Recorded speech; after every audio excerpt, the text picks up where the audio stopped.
Olá, abençoados! Graça e paz! Bem-vindos ao canal da Graça Pura. Eu me chamo André Pimentel, muito obrigado a todos os inscritos nesse canal. Bom, nós estamos aí no nosso estudo que estamos fazendo sobre o livro de Apocalipse. Mas antes disso, eu gostaria de pedir a todos vocês que ainda não se inscreveram no nosso canal, meu irmão, se inscreva hoje mesmo. Toca o sininho para que o YouTube te avise, deixe seu like para agora, comentem à vontade, compartilhem nas redes sociais que vocês pertencem. Então é por isso que eu falo, vamos para a cereja do bolo? Vem para a graça que eu te explico. Agora é a hora da palavra. Irmão, nós vamos falar agora de algo também muito importante, que é de alguns escritos para nós compreendermos melhor esses dias de hoje, olhando para trás, tá bom? Vocês já ouviram falar sobre a literatura apocalíptica apócrifa? Vocês já ouviram falar? Irmãos, é um conjunto de textos escritos durante o período intertestamentário que não foram incluídos no canone bíblico e que geralmente contém relatos apocalípticos sobre o fim dos tempos. São livros que foram escritos numa data entre o final, o começo do Antigo, do Novo Testamento, antes um pouco, até o segundo século. Livros importantes não estão na Bíblia por não serem considerados canone santos para estar na Bíblia. Então esses textos incluem livros como o livro de Enoque. Já ouviram falar do livro de Enoque?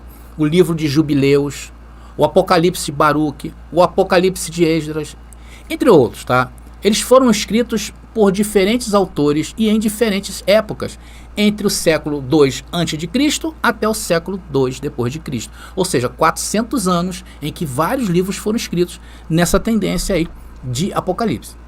Então, irmãos, por haver tantos livros apócrifos judaicos, como também apócrifos cristãos, tá? Apócrifos também chamado cristão, e que compartilham algumas características comuns, como a ênfase em visões místicas, né? Profecias sobre o futuro e a luta entre as forças do bem e do mal, esses livros foram chamados de apócrifos. Por quê? Porque foram escritos fora do canone oficial da Bíblia e muitas vezes circulam até os dias de hoje de forma independente. Né? Tem vários livros, né? Eu tenho vários livros também chamados apócrifos. Irmãos, e vocês sabem quem definiu o canone oficial. Não foi Deus que falou assim, tem que colocar esse livro, tirar esse, botar. Não foi Deus, foi o cristianismo tradicional. E fazem isso até os dias de hoje. Eles colocam o que quer e tiram o que quer. Porém, esses livros, apesar de não estar na Bíblia, foram considerados importantes por algumas comunidades religiosas, mas foram rejeitados por outras, especialmente pelos líderes da igreja cristã primitiva. Então, essa profusão de ideias, tá, naqueles dias era muito comum e não foi feito até os dias de hoje em relação ao que pode ser considerado válido ou não. Não fizeram filtro. É impressionante que depois de lerem o contexto desses livros apócrifos, vocês verão por que o sistema religioso começou a manipular suas doutrinas em direção ao homem e não ao que está escrito. Porque aqui é o divisor de águas. Por isso que hoje você vê igrejas que proíbem umas coisas e vê outras que proíbem outras.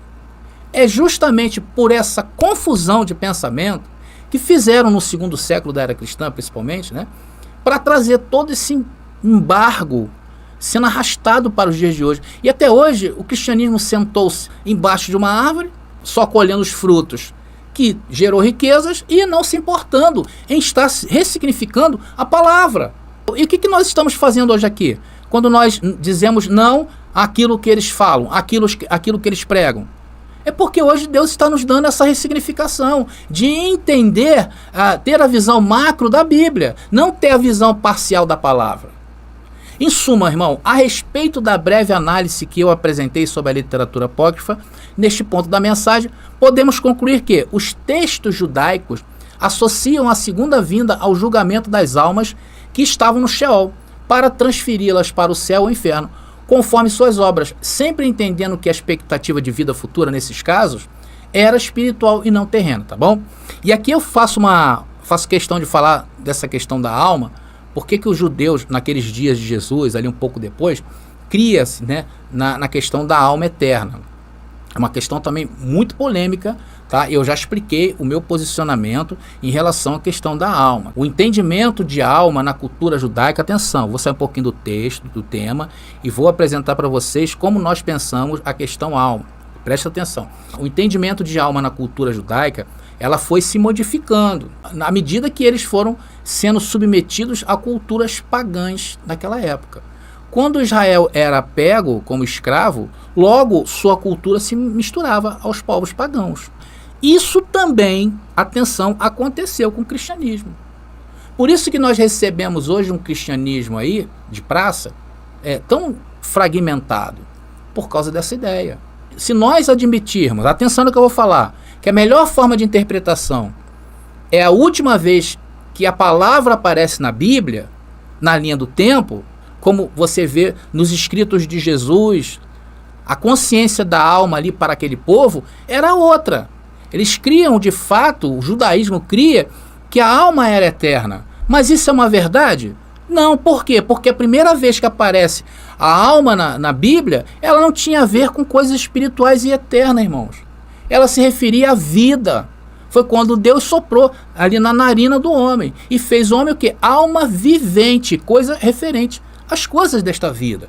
E no reino de Deus não entra as coisas desta vida. Tá me entendendo, irmão? Não podemos entender a Bíblia dessa maneira, pegar um texto, por exemplo, lá em Apocalipse que fala sobre o pecado e querer trazer para o entendimento de ir para o futuro com o pecado. Pegar a alma e ir para o futuro com a alma, chegar aos dias de hoje. Não, gente, a alma é eterna, porque a alma é assim, está escrito em Mateus, está escrito em Jeremias. Mas quando você vai lá na primeira vez que aparece, é totalmente um entendimento diferente. Então, se somos de fato preteristas, nós temos que ir lá na raiz para identificar o que aquela palavra quer dizer. Porque se nós formos concordar com isso, nós teremos que abraçar o futurismo. Sim ou não, irmão? É por isso, por exemplo, eu em relação ao livro, o livro A Doutrina do Inferno, essa palavra inferno, eu não fui buscar nos livros apócrifos, porque senão eu teria que abraçar a ideia de um inferno eterno, onde se pune as pessoas que não aceitam a Jesus. Eu não fiz isso. Eu fui lá no âmago tratar dessa palavra e trouxe um entendimento passando por cima das filosofias, entendendo que mesmo dentro da palavra, ela sofreu alteração. Irmãos, Deus, olha, deixa eu falar uma coisa para vocês. Deus deixou essas coisas dentro da palavra para que a gente tenha sabedoria em lidar com elas. Não se entregar a elas, mas lidar com elas. É diferente de você se entregar, porque se você se entrega, por exemplo, lá em Mateus, quando fala de alma, dá-se um entendimento que a alma é eterna. Por exemplo, você pegar inferno, isolar essa palavra e trazer o conceito ali daquela parábola que Jesus fala, que é uma parábola. Jesus estava dando uma ideia. Jesus estava falando de uma, como diz, de uma história que não necessariamente era real. Irmãos, isso que eu estou falando é muito importante. Se você pegar o corte aí do que eu estou falando, se você entender o que eu estou falando, você vai começar a entender a Bíblia de acordo com o que ela é. Então, irmãos, voltando aqui de novo aos livros apócrifos, tá bom?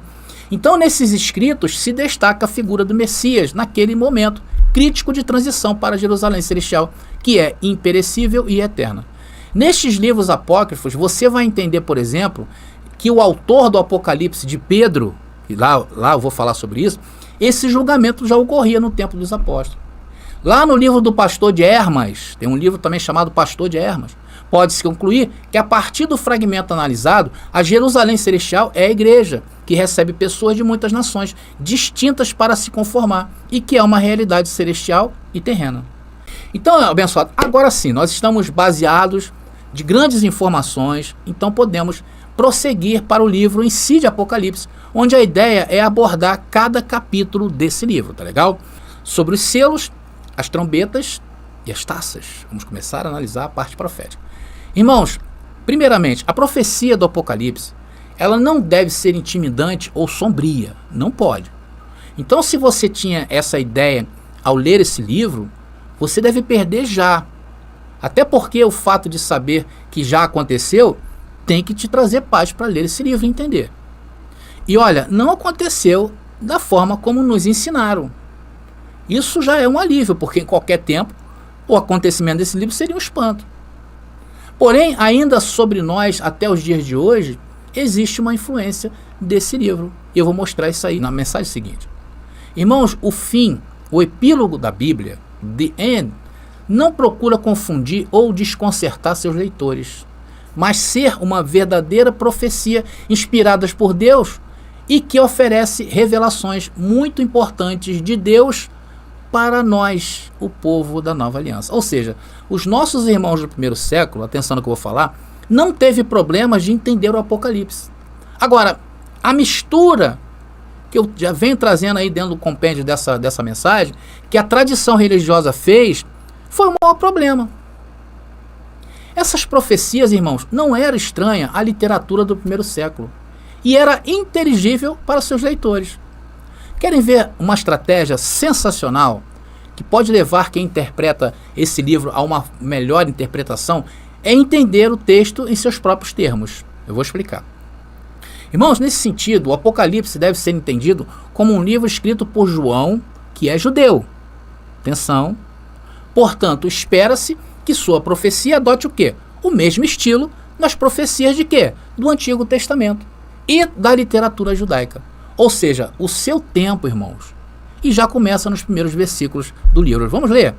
Então, essa é uma estratégia muito boa para a gente começar a entender do que se trata esse livro. E Apocalipse capítulo 1, versículo 1 e versículo 4 é um corte tremendo para nós. Diz ali o texto: revelação de Jesus Cristo que Deus lhe deu para mostrar aos seus servos os acontecimentos que ocorrerão em breve. Então, só essa palavra breve não se estendeu por 2000 anos. Só se estenderá por 2000 anos se você for um dispensacionalista. Aí no versículo 4 diz: eu, João, escrevo às 7 igrejas na província da Ásia. Irmão, você é judeu? Você viveu naquela época das 7 igrejas na província lá, quando João escreveu esse texto? Não. Então esses primeiros versos lança fora todo medo de que essa literatura é para os dias de hoje.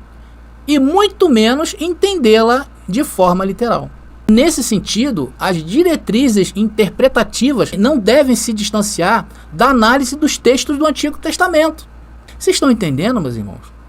Veja como nós tratamos o texto. Nós não vamos correr para frente, nós vamos lá atrás e com calma. Nem seu argumento, irmão, deve estar muito distante dos temas tratados nos textos apócrifos, que vocês analisarão aí. Apocalipse capítulo 1, meu irmão, deixa eu voltar aqui. Irmãos, Apocalipse capítulo 1, atenção, é o código da chave para entender todo o livro. Apocalipse capítulo 1.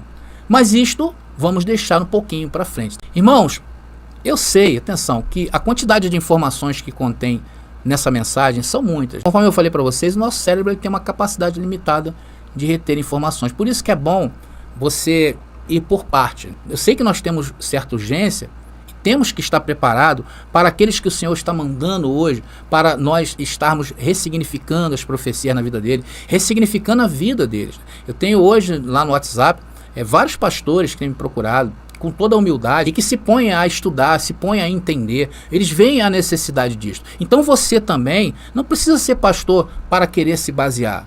É necessário que você se baseie, porque nós temos essa certa urgência. Nós temos urgência em aprender, em dominar isto. E aí, como é que você vai estar? Preparado ou não? Por isso que a experiência dos nossos irmãos que estão vindo do sistema religioso tem que ser a melhor possível. E isso só vai acontecer se você falar com base, os fatos e assistir às mensagens. Isso é, irmãos, para quem realmente leva a sério o que falamos. Pois não estamos para brincadeiras aqui. Estamos por amor aos nossos irmãos e, claro, para a próxima geração que virá. Porque talvez a nossa geração, eu sou sincero, já tenha passado, irmão.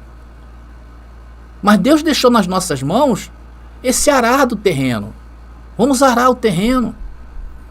Vamos arar para os nossos filhos, os nossos netos que estão chegando aí. Haja com amor ao próximo, se interesse. Eu falo, vem para a graça que eu te explico.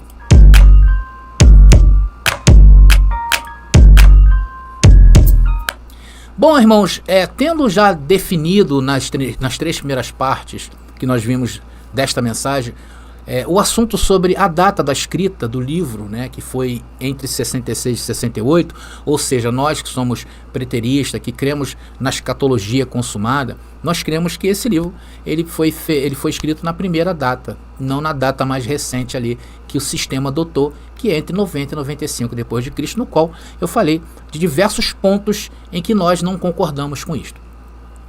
Então, abençoados, nós temos que entender, e agora vamos definir isto, para onde apontam as suas profecias, né? A profecia do livro de Apocalipse. Ou seja, a que momento da história as visões complexas de João devem ser associadas, né? A que tempo? Então, queridos, existem hoje 3 formas, atenção, de se definir o momento da história em relação às visões proféticas. Existe a visão futurista, existe a visão e interpretação também, tá, queridos? Historicista, e existe a visão preterista, tá bom? Bom, o futurismo, ele projeta o cumprimento das profecias no futuro distante. Desde que a profecia foi dita, eles dizem que isso pode se cumprir num futuro distante. Ou seja, é a mais popular das interpretações do Apocalipse. Então, de acordo com essa perspectiva, o Apocalipse é entendido como uma profecia do futuro, que se refere aos eventos que ocorrerão nos últimos dias antes do retorno de Jesus Cristo. E essa daqui é a que nós mais combatemos aqui neste canal, né? Não é que nós combatemos, é porque diverge a visão preterista da visão futurista, e não tem como nós não criticarmos a forma como eles pensam a Bíblia, e vocês vão ver claramente essa diferença nessa mensagem, tá bom? Nós entendemos que o futurismo é um anacronismo, ou seja, algo tirado fora do seu tempo, tentando encaixar nos tempos atuais. É mais ou menos por aí. Bom, André, e o historicismo? Bom, o historicismo entende que o cumprimento da profecia, ela não se limita a um momento específico, mas se refere a um intervalo prolongado. Para essas pessoas que têm essa visão historicista, o Apocalipse é entendido como uma profecia histórica que se refere aos eventos que ocorreram ao longo da história da igreja e do mundo. Desde os dias de João, né, desde quando João viu lá, começou a se cumprir e continua sendo cumprido até os fins do tempo. Irmão, só para vocês terem uma ideia, eu montei aqui uma tabela para mostrar a vocês como eles pensam, o historicista, para que a gente possa entender como é o tipo de pensamento deles. Está ali. Ali são as 7 igrejas da Ásia, na qual a carta do Apocalipse foi enviada, ou o livro. Então, a primeira, que é a primeira igreja ali, é Éfeso, ela foi até o ano 100, na visão historicista. A carta de Esmirna, né, o período de perseguição romana, foi ali entre 100 e 313 depois de Cristo. Depois veio a igreja de Pérgamo, período da igreja sob domínio romano. Então, vocês vejam que todas elas ali, elas têm um período de tempo que aconteceu. E a última, que é a que eles, segundo eles estão vivendo, é a de Laodiceia. Está ali embaixo. Olha. Período atual da igreja, desde 1900, né, desde 1903, creio, depois de Cristo, aí vai até o fim dos tempos. Né? Aí onde existe aquela contagem regressiva do relógio do Apocalipse, né, pessoal? Então isso é só para vocês terem uma ideia. E existe a nossa visão, que é o preterismo, né? Nós cremos que o livro do Apocalipse, nós entendemos que o cumprimento das profecias, ela está estritamente próximo da sua formulação, ou seja, próximo de quando foi falado, tá?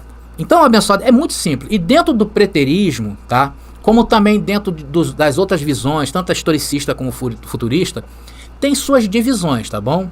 Dentro do preterismo, qual é a divisão que existe dentro do preterismo hoje? Existe o preterismo parcial, que crê que ainda haverá um macro-apocalipse e o juízo final, e o preterismo completo, que, como eu creio, como vocês também acreditam, que tudo já foi cumprido. Então, nós somos, teologicamente falando, preteristas completos. Em resumo, para nós, todas as profecias do Apocalipse, elas foram cumpridas aonde? Naquele passado, durante até a queda de Jerusalém e o segundo templo ali de Herodes. E isto é o que determinou a segunda vinda de Cristo.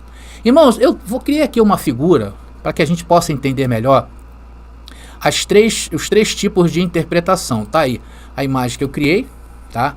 Então tem ali, olha, deixa eu botar, tá aí para vocês. Tem ali, tem a linha do tempo, que é aquela parte do meio, aquelas setinhas intercaladas ali, de cores, né? É a linha do tempo. Existe a profecia, quando ela foi dita ou falada, tá? No caso aí estamos tratando de Apocalipse. Nós, como preteristas completos, entendemos que ela se deu até ali no ano 70. Ou seja, próximo do que ela foi falada. O historicista, que é esse arco, que não deu para colocar aí todo esse arco, mas ela vai se cumprindo ao longo do tempo, como eu mostrei em relação às cartas da igreja, das igrejas da Ásia, né, a qual foi destinado esse livro. E existe o cumprimento futurista, que é crer que todas as profecias relacionadas ao livro ainda se cumprirão, de hoje para um futuro indeterminado e incerto. Tá? Então, irmãos, é claro que há nuances e variantes nesse esquema, tá legal? Mas é um esquema mais ou menos para vocês entenderem. Então, os historicistas reconhecem principalmente um evento culminante final sobre as profecias do Apocalipse. Já muitos futuristas também reconhecem que certas profecias já foram cumpridas ali no primeiro século ou ao longo da história. Eles se assemelham bastante, tá bom? E até mesmo muitos preteristas, como eu falei, os preteristas parciais, reconhecem que a maioria das profecias do Apocalipse são de fato cumpridas em breve, dentro do primeiro século, mas ainda estão esperando uma parúzia para o futuro.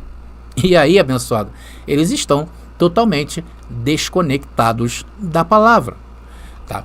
E por que, irmãos, deixa eu voltar aqui com a minha imagem. E por que, irmãos, a nossa forma de interpretação ela é a mais adequada às Escrituras? Porque nós encontramos dentro da própria palavra cumprimentos para ela. Então é mais assertivo. E a gente vai buscar dentro da palavra. A gente não vai buscar, por exemplo, um acontecimento que houve ali na Idade Média, né? Ainda que a gente possa até entender que os abençoados se esforçam para isso, mas o mais seguro é você entender a Bíblia dentro da Bíblia. Não precisa tirar ela da Bíblia, eu vou mostrar isso para vocês. Não precisamos sair desse contexto. Por isso que eu sempre tenho falado em nossos estudos. Nós não precisamos ir adiante ao futuro para entender as profecias bíblicas. Vamos ao passado, vamos encontrar a origem daquela profecia ou mesmo palavra. Como temos feito em relação a palavras como o pecado, como o inferno, diabo, alma. Porque quando nós estudamos, por exemplo, a palavra inferno, só para vocês terem uma ideia, na Bíblia e somente pela Bíblia, ela é uma coisa. Ao avançarmos na linha do tempo, ela chega até os dias de hoje, até nós, com um sentido totalmente distorcido da Bíblia. E aí começam a fazer, eu digo que é puxadinho da palavra para chegar até os dias de hoje, ela subentendida como um local, o inferno no caso, como um local de tormento eterno. A relação do pecado também, ela é outra palavra que ela sofre interferências pela interpretação historicista e também pela futurista.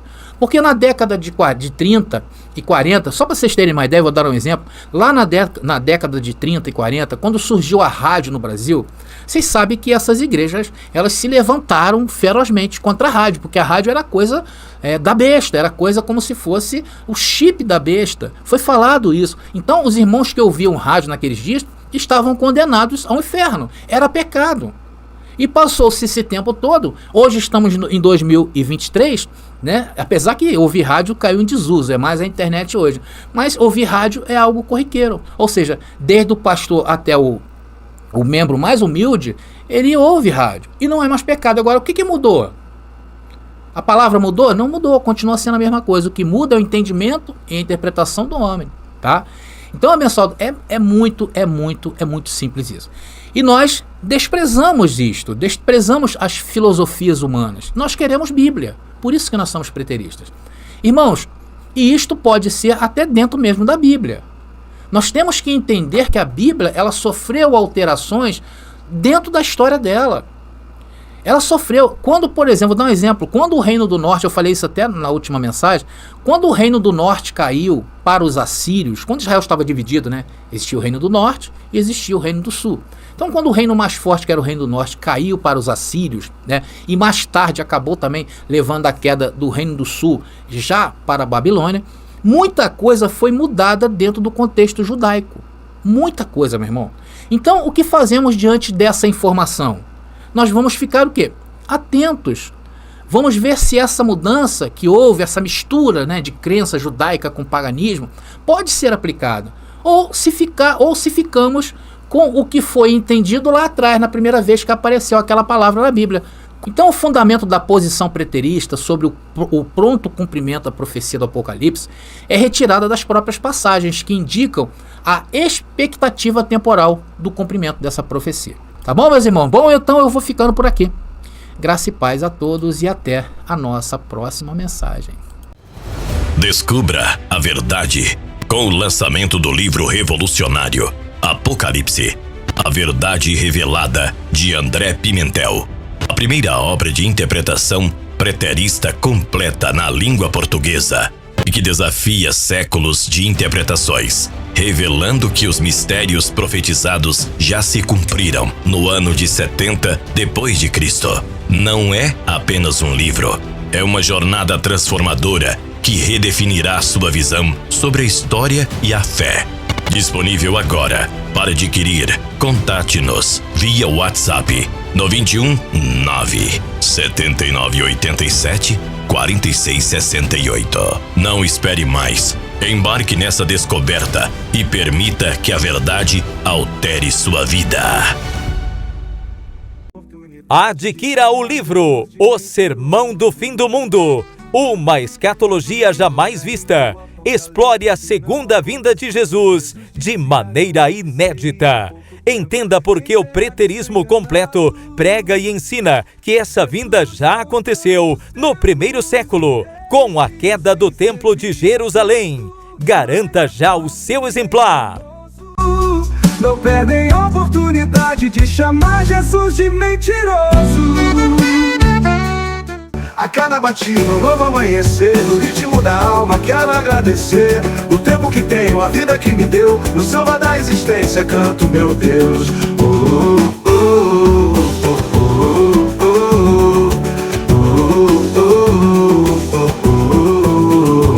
Ninguém sabe a hora.